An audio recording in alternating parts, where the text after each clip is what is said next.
Nu tā, vēl viens piemērs ar faktoriāļiem iesaistot divu pakāpē n ir mazāks par 2 reizes n-1 faktoriāls, ja n ir lielāks vai mazāks par 5. Aplūkosim tātad šos pašus soļus, sāksim ar indukcijas bāzi. Un pie indukcijas bāzes nedaudz precizējuši, kas šeit ir uzrakstīts. Tad n ir 5. Kreisās puses izteiksmei nevajadzētu būt problēmas pārbaudīt, bet labajā pusē šis pieraksts nozīmē to, ka mums ir 2 reiz 5 mīnus 1 faktoriāls. Un tad jautājums, vai mēs 2 reizinām, un tad ņemam faktoriālu, vai īstenībā mēs izreikinām faktoriālu, un tad pierēzinām ar 2.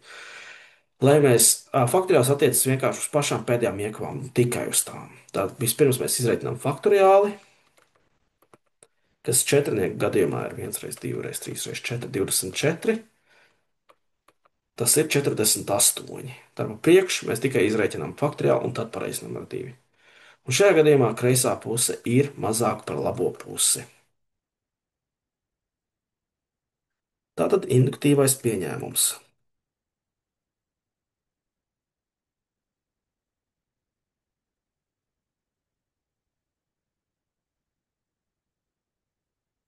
Induktīvajā pieņēmumā mums eksistē kāds gadījums kā tāds, ka 2 pakāpē k ir mazāk par 2 reizes k minus 1 faktoriālis, un mēs papildus zinām to, ka k ir lielāks vai mazāks par 5.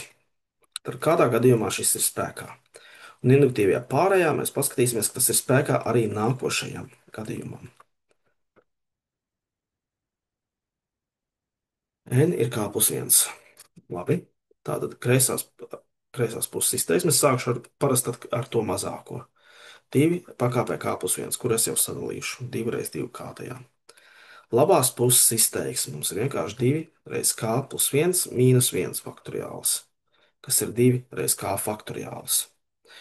Un sasistam ar iepriekšējo, tas ir 2 reiz k mīnus 1 faktoriāls. Mazliet pārbīdīšu k uz citu pusi, lai mēs skaidri redzam, ka te ir 2 k mīnus 1 faktoriāls, kas ir vairāk par k reiz 2 pakāpē k. Un tā kā es zinu, ka k ir lielāks vienāds par 5, tad šī izteiksme ir lielāka vienāda par 5 reiz 2 pakāpē k. Bet 5 ir vairāk par 2, un tāpēc mēs esam pamatojuši, ka labās puses izteiksme ir lielāka par kreisās puses izteiksmi. Un tāpēc mums ir laiks secinājumam.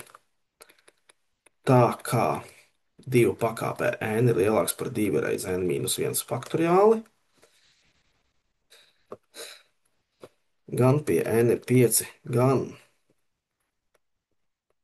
katram nākamajam n,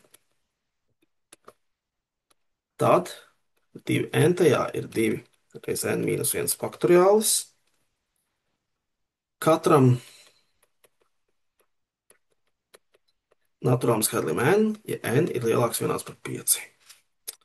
Lūk tā, to mēs arī esam izdarījuši. Netiešām parādīju jums kādus citus uzdevumus, bet tos jūs redzēsiet jau nākamajā video.